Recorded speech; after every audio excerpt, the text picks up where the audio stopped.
बिस्मिल्लाहिर्रहमानिर्रहीम अस्सलाम वालेकुम। आज हम बनाएंगे बहुत ही मज़े का चटपटा खट्टा मीठा तीखा सा कच्चे आम का आम पापड़, जो कि खाने में बहुत ही मज़े का लगता है। इस वीडियो को देखकर आप फर्स्ट टाइम इसको आसानी से घर पर बना सकते हैं।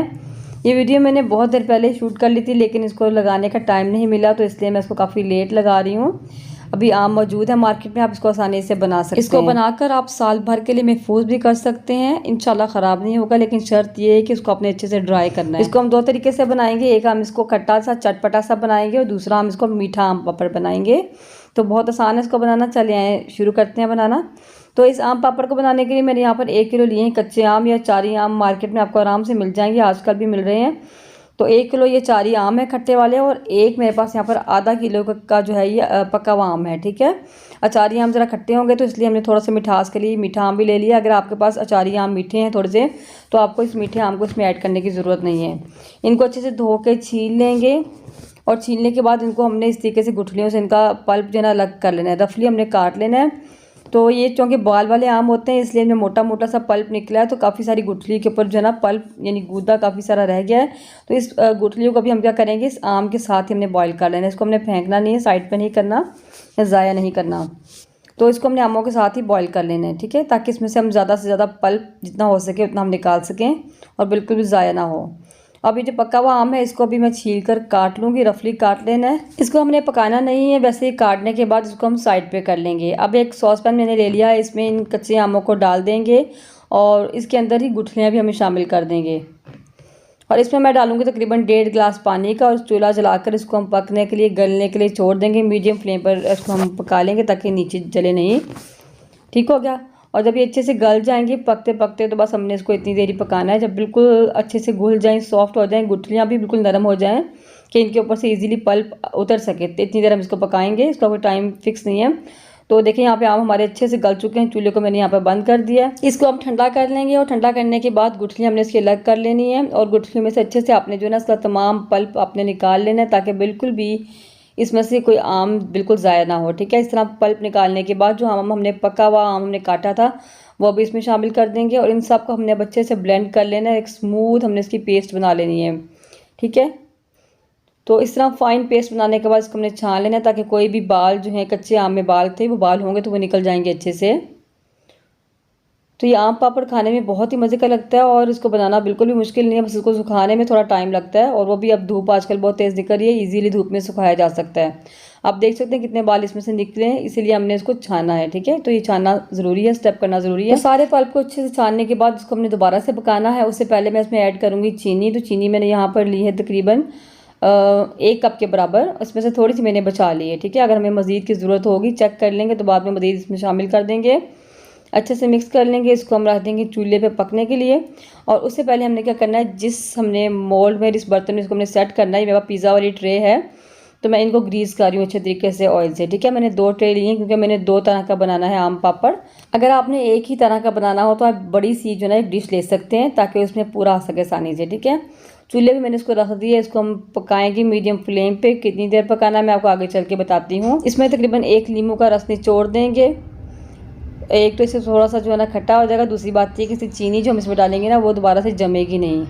ठीक है, तो इसको अच्छे से मिक्स कर लेंगे, पकने देंगे इसको हम। जो चीनी मैंने थोड़ी सी बचाई थी वो भी मैंने इसमें ऐड कर दी, क्योंकि मुझे चीनी थोड़ी सी कम लग रही है।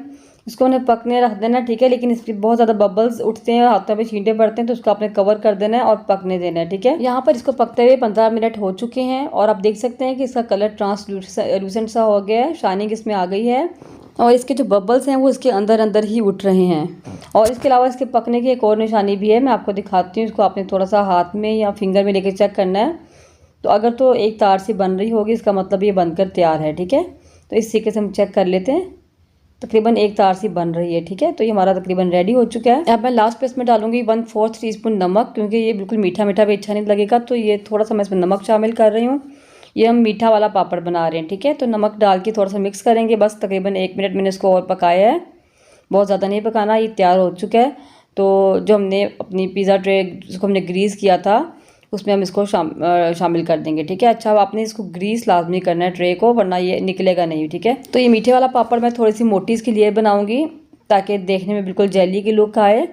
तो इसको ठीक है अच्छे से फैला लेंगे। इसको हम साइड पे कर देते हैं और बाकी का जो है ना उसको दोबारा से चूल्हे पे रखेंगे और इसमें कुछ हम मसाले डालेंगे।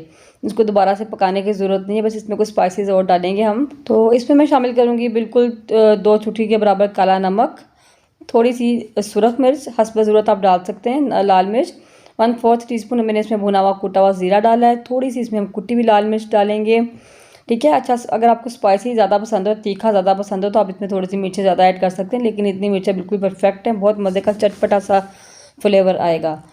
थोड़ी सी लाल मिर्च मैं मज़ीद इसमें डाल रही हूँ, थोड़ी सी कुटी हुई मिर्च भी मैंने मज़ीद डाल दी है और नमक कुछ कम लगा था वो भी मज़ीद शामिल की है। इसी तरह आप अपनी पसंद के मुताबिक चीज़ें कम या ज़्यादा भी कर सकते हैं, यानी मसाले कम ज़्यादा कर सकते हैं अपने टेस्ट के अकॉर्डिंग।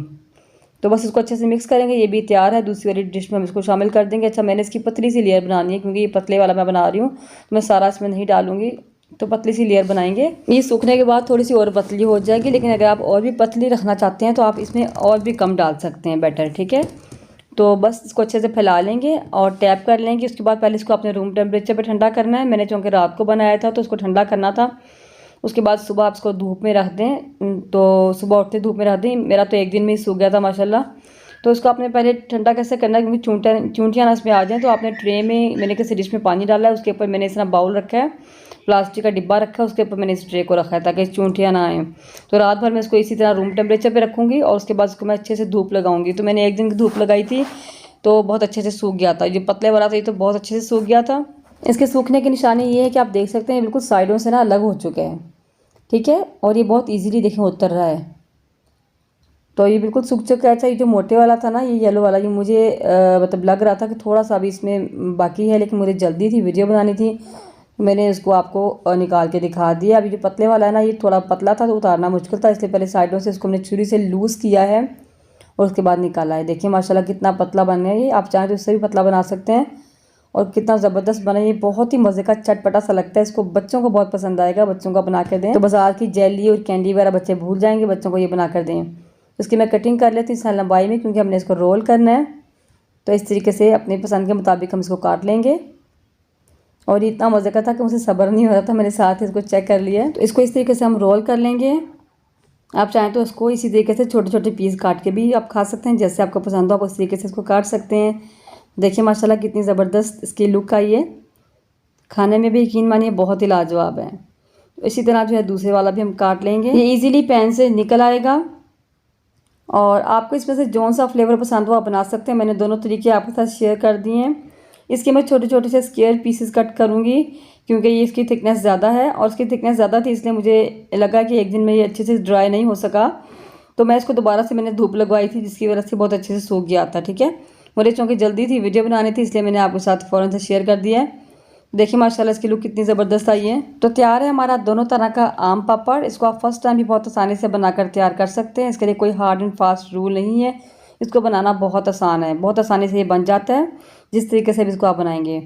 तो देखिए माशाल्लाह बहुत ही मज़े के खाने में, इसको आप भी ज़रूर बनाकर ट्राई कीजिए। मुझे ज़रूर बताइए कि वीडियो आपको कैसी लगी और आपसे कैसा बना। वीडियो अच्छी लगे लाइक कर दीजिए, शेयर कर दीजिए, चैनल पर नहीं है तो सब्सक्राइब करना मत भूलिएगा। अच्छा, मैं आपको इसको बैक साइड से दिखा रही हूँ कि ये देखें सॉफ्ट है। मैं इसको उंगली लगा रही हूँ तो उतर रहा है, नरम है। तो ये देखिए मैंने एक दिन की धूप और लगाई थी। अब आप देख सकते हैं, आपको शक्ल से अंदाज़ा हो रहा होगा कि इसकी जो है शेप है थोड़ी सी, मतलब कि बिल्कुल ड्राई सी हो गई, देखने में बिल्कुल ड्राई हो गया है। तो आपके पापड़ की थिकनेस अगर ज़्यादा होगी तो उसको आपने 2 दिन की धूप लगवानी है ताकि अच्छे से ड्राई हो जाए और साल भर आराम से निकल सके, ठीक है।